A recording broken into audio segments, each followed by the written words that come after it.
할렐루야. 오늘 이 시간은 영성의 기본 요소라는 제목을 가지고 한번 말씀드리고 싶습니다.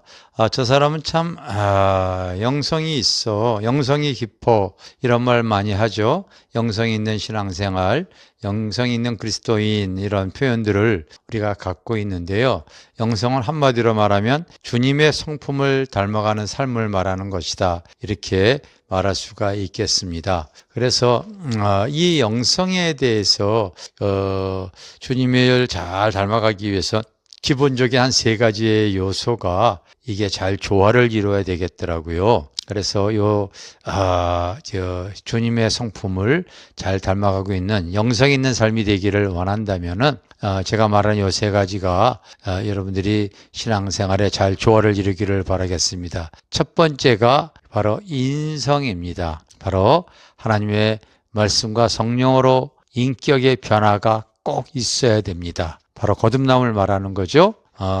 이 인격의 변화가 되어지지 아니하게 되어지면 결국은 성도도 그렇고 목회자도 그렇고 시간이 흐를수록요, 결국 그것이 문제가 되어지더라고요. 저는 제 주변에 그 목사님들이 목회하다가 결국은 못하고 손을 내려놓는 분들을 이렇게 보게 되어지면요, 아직 이 인격이 덜 성숙이 되어져 가지고요, 그것이 교회 안에서 문제가 되어지는 거예요. 한 번은 우리 수양관에 한 목회자가 20일 금식기도 하면서 오셨는데, 미국에서 오신 분이었어요. 근데 20일 금식기도 하는데 이런 얘기를 하시더라고요.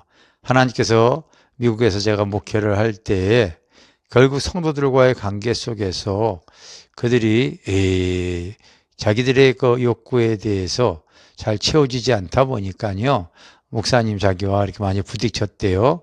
그래서 화가 나가지고 그만둬버리고 또 교회 개척했다가 또 목회를 잘 하다가 결국은 또 성도들과의 관계에 불편한 상황이 생겼을 때에 또 관둬버리고 세 번이나 반복이 되어지는 가운데 그 이후부터 이게 목회가 안 풀리더래요.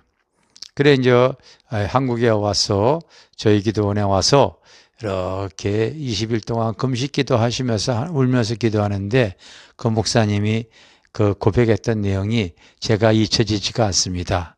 그래도 목사님, 성도 없는 것보다 있는 게 낫더라고요. 내가 하나님 앞에 어떠한 상황을 내가 화를 내고 그것을 이기지 못해서 목회를 때려친 거에 대해서 내가 철저하게 지금 회개하고 있습니다, 이런 얘기를 하셨어요. 이 인격의 변화를 가져오지 못하게 되어지면은 결국 평신도도 목회자도 문제가 되어지더라고요. 아셔야 되는 것이 있는데 이 인성이 하루아침에 달라지지 않습니다. 아주 작은 습관이 나를 만들어가는 거예요. 아주 작은 습관이 나를 계속해서 내 자신이 변화를 가져오는 겁니다. 일시적으로 하나님께서 나를 막 변화시킨다고 생각하지 마십시오. 그때 내가 아침에 일어났을 때에 하나님께 감사의 이 고백을 하는 작은 습관, 이 긍정의 습관 참 필요합니다. 그리고 기도하는 습관, 항상 여러분 하나님을 의지하는 습관 필요합니다. 그리고 항상 하나님 앞에 전도하는 것, 성도와 교정할 때에 사랑하면서 잘 섬기려고 하는 사랑의 습관. 저는 스티커를 만들어서 핸드폰에도 붙여놓고 들어가는 대문 앞에도 붙여놓은 곳이 있어요. 나는 오늘 사랑하고 살았는가? 나는 오늘 성령인도 받았는가? 무슨 말입니까? 계속해서 나의 작은 습관이 이것이 이제 계속 나의 삶을 주장해 나가기를 원해서 그렇게 스티커를 만들어 가지고 계속 나의 삶을 적용시켜 나가는 거죠. 그것이 나의 인격의 변화를 가져오는데 큰 힘이 되어지는 것을 제가 압니다. 그래서 인격의 변화가 첫 번째고요.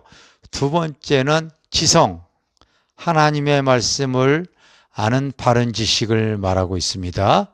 바로 이 지성, 하나님의 말씀을 아는 바른 지식이 이 지성이에요.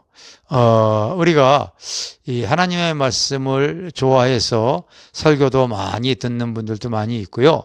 또 성경 통독하는 분도 많이 있어요. 참 귀한 일이죠. 또 어떤 분은 너무 이 성경에 대해서 귀하게 여겨서 필사까지 하는 분들이 있잖아요. 근데 저는 성경의 필사나 통독보다도 내가 더 우위를 두고 있는 것이 있는데, 그게 바로 뭐냐면요, 하나님의 말씀을 큐티하고 묵상하는 겁니다. 그래서 시편 1편에 복 있는 사람에 대해서 얘기하면서, 복은 바로 그 여호와의 율법을 주야로 묵상하는 자로다, 이렇게 얘기하고 있잖아요. 큐티하는 것이다. 근데 이게 왜 중요하냐면요, 우리가 성경을 한번 읽어도 그것이 내 안에 의식화되어지지는 않습니다. 그런데 계속해서 하나님의 말씀을 되새김질하고 큐티를 하게 되어지면요, 그것이 의식의 세계에 들어가게 되어져 있어요. 그럼 어떠한 상황이 되어졌을 때에, 어떠한 상황이 전개되어졌을 때에 내가 담고 있는 큐티했던 그 말씀, 내가 알고 있던 그 이 의식의 창고에 들어가 있던 그 성경 지식이, 그것이 발로가 되어지죠. 그것은 굉장히 중요하기 때문에 하나님의 말씀, 이 지성에 대해서 하나님의 말씀을 아는 바른 지식, 이거 사모하는 사람들이 되어지길 바랍니다. 이걸 잘 알고 있지 못하게 되어지면 이단들이 이 바른 지식을 갖고 있지 않고 부분적인 지식으로서 사람들을 미혹하고 있지 않습니까? 요즘은 하나님에 대해서 유튜브를 통하여서 귀하신 내용들도 정말 의에 줄인 사람들은 얼마든지 대할 수가 있기 때문에 잘 분별해서 자기에게 이 하나님의 바른 지식을 계속 의에 줄여서 소유해 나갈 수 있는 그러한 그 심령이 되어지기를 바라겠습니다. 두 번째가 바로 지성이었고, 세 번째는 성령의 감화 감동을 받는 성령의 감성입니다. 우리가 인간과의 관계는 바로 육감으로 움직이는 거죠.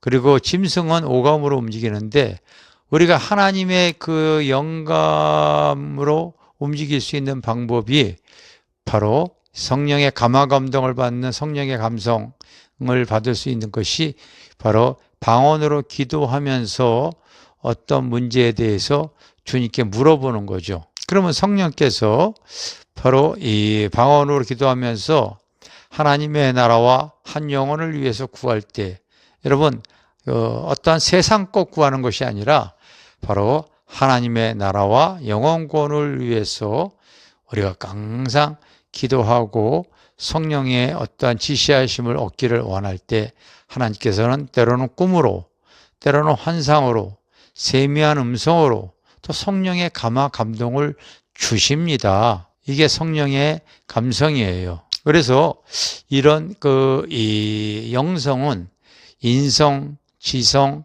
감성, 요 세 가지가 잘 조화를 이룬 성도들에게 바로 저 사람이 그 영성이 있구나, 영성이 깊구나, 이런 이 소리를 듣게 되어지죠. 이것을 여러분들이 한번 잘 생각해 가지고 나도 시간이 흐를수록 영성이 있는 그리스도인이라는 소리를 들어볼 수 있는 성도들이 되어지기를 주님의 이름으로 축원합니다.